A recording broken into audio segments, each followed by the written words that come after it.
welcome back to my channel. I figured today we would talk about how I opened my own space, how I went from working at European Wax Center to owning my own business. So first things first, I was at European Wax Center for 2 years. I was at the front desk, and then I also waxed for a while after that. And I gained a pretty big clientele. Like, I was pretty much booked out, and I knew I needed to leave because if you saw my last video about my experience at European, then you know I needed to get out of there.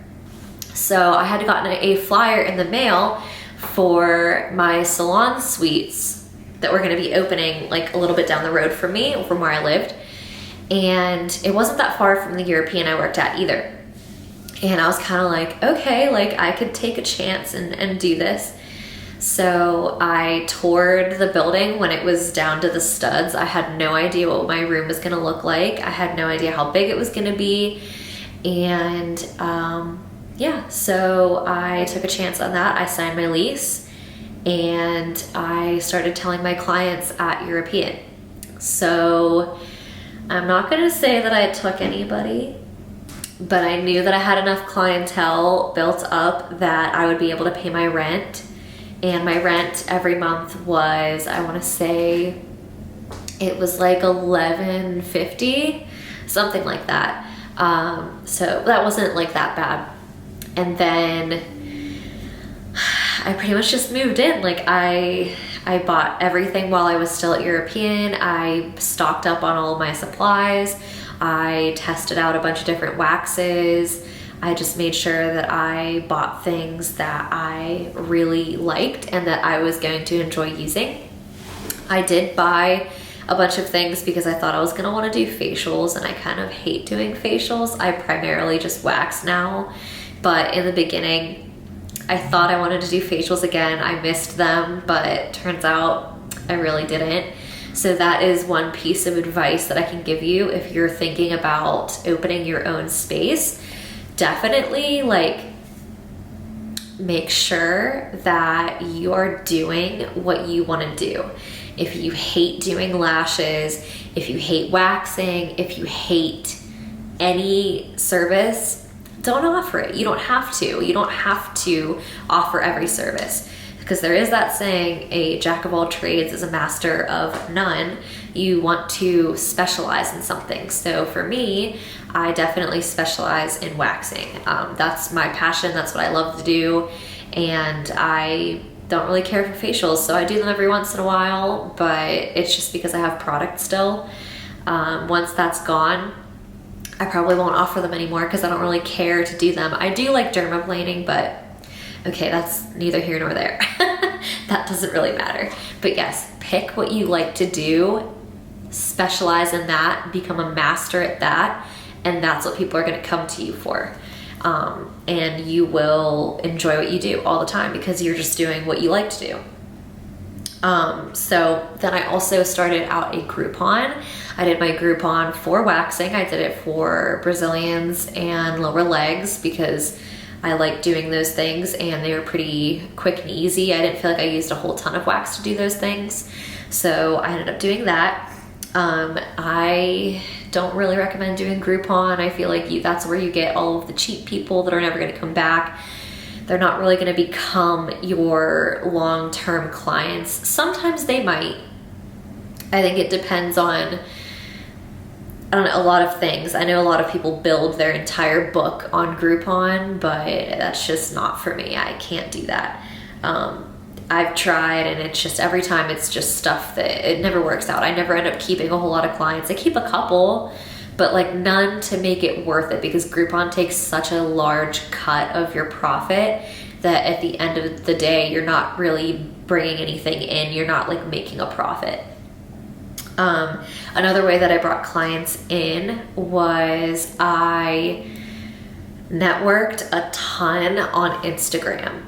I started my business Instagram and I went in and started following a bunch of different beauty professionals in my area, and I would like their pictures, comment on their pictures, just so like they would know I was there. Not that they would talk to me and like send me anyone, but they knew I was there. So like if they didn't know someone that offered waxing, because I feel like it's not super common around here, then they could be like, oh, well, someone just followed me, then I can say, hey, go to this person. So I did that a lot. I definitely followed a ton of people around my area. And I also ran Instagram ads. So it can be expensive, so you don't need to do this, but ads really helped me. I did a ton of different promotions, like buy one, get one Brazilian waxes, and like lash lifts were $45 and stuff like that. And that brought me a ton of people. And once people start waxing, then they get hooked on it. They want to keep doing it, usually. So if they do a buy one, get one, and they see what those results are like twice, more than likely they're going to keep coming. So I've gained a ton of people that way. And I still do those ads every once in a while. I'm not like 100% booked or anything. I'm booked like not fully, but I do have a pretty full book every like 2 or 3 weeks out, but not 100%. And it varies. And then I also brought on an employee, so I'm trying to fill her book as well, trying to help her out. So, sorry, I keep looking at my phone because I want to make sure I'm talking about all of the points that I have to make. So I was at the My Salon Suite for about 2 years, and I gained a pretty good clientele through that. I was averaging like, I believe anywhere from $4,000 to $6,000 a month, which was pretty great. And I knew I wanted a larger space. So my lease was going to be up at the beginning of October last year, so in 2021. And my friend who works with me, she was an admin for a real estate company, and they actually listed the building that I moved into now. So she sent it to me, and I was like, oh my gosh, perfect. I need to go look at it. So I went to go look at it, and it's not as big as I would like. I wish there were more rooms, but it's good for now, and it's good for what we need it to be good for, because we have our separate space to do permanent makeup services, and then we have 2 separate rooms for waxing and facials and whatever else we want to offer. So it does work out that way. And I feel like it was a pretty good decision, because for a whole building, I have a whole building to myself. I think it used to be a house. It's kind of cute. I have a whole building to myself for pretty much the same cost that I was paying for like a tiny room. Like this room, this salon suite, I think was only like 108 square feet. Like it was tiny, and it works. It's a great place to start, because you don't have to pay to have it remodeled. You don't have to worry about security or Wi-Fi or cleaning your bathroom. So that's really nice. But being here, there's not all of that noise from like blow dryers and just girls leaving their doors open and talking. And I didn't have to fight for parking anymore. The location of my salon suite that I was at had very minimal parking. So sometimes I'd get to work and there would be nowhere to park, which was kind of annoying. So I do have to drive a little bit further to work now. I drive about an hour, but it's worth it to me. So I think those are like the only points that I have.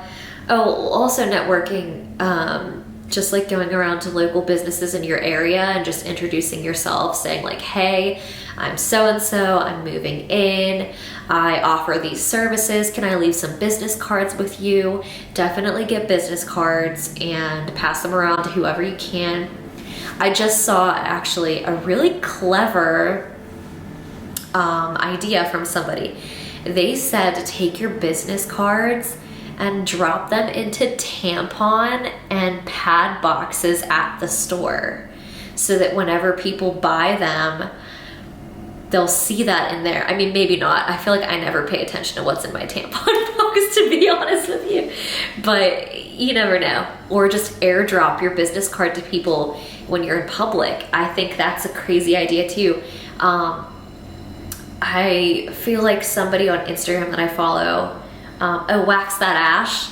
If you don't follow Wax That Ash on Instagram, you totally have to. She's hilarious. I think she said that she airdrops her business cards to people or airdrops promotions to people. I think that's genius because like if you just receive a picture in public, like I feel like you're probably gonna open it, right? I don't know, maybe I'm wrong, but I probably would. And then I'd be like, oh, interesting. Like this girl's in my area, cool. And then word of mouth. Word of mouth is absolutely the best way to bring clients in. Make sure that your clients are referring people to you. If they really enjoyed their service, follow up with them. Ask them to leave you a review on Google or your website, because the more reviews you have, the more people are going to find you and the more people are going to want to come to you because they see you have really good reviews. I believe that I don't have like a whole ton of reviews on Google, but enough that I pop up whenever people search for waxing in my area. I wanna say I have like 40 Google reviews. I might be exaggerating, but it's more than just 0 or like 1. So I definitely recommend doing that. And just word of mouth is the #1 way, because if we didn't have social media, then you wouldn't be able to build your clientele the way that you can just by having people tell their friends and family to come to you.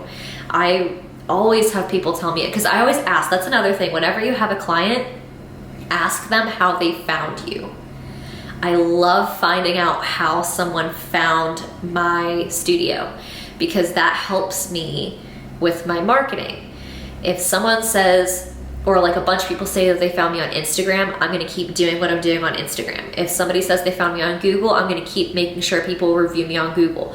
Or if someone says, hey, my friend so-and-so sent me to you, then I'm gonna know like, hey, I'm getting a lot of referrals, and referrals are great. Having a referral program is awesome. I all the time do, if you refer a friend, both you and your friend get $10 off of your next service of $50 or more. So that way, I ran out of space on my memory card, so we're on my phone now. But as I was saying before my camera so rudely interrupted me by shutting off, referral bonuses are great because if you give an incentive to someone for referring someone, then you're gonna gain more clientele, obviously, and that's the goal. You want to be booked. So definitely have a referral program. I also offer 15% off to students and military. I know a lot of people do discounts for medical personnel during things like Nurses Week. I believe Nurses Week is going on right now, or it was last week. Either way, that's a great idea as well. Also, if you offer an incentive to people reviewing you, then that helps you out as well. So yeah, and then also make sure that you bring in retail that you truly do enjoy.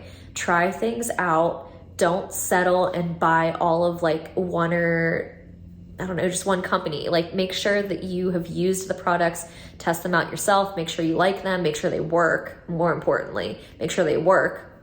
And also think about the price point that you want to stay at.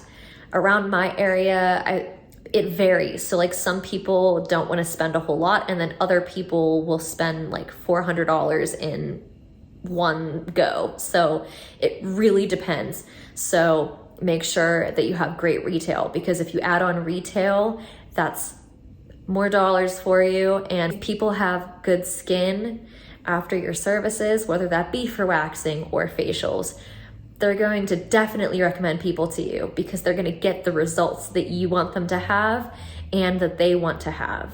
So that's key. It's all about great service, and that way you'll get more clients. So yeah, I believe that's pretty much all I have for that. So I will catch you in the next video.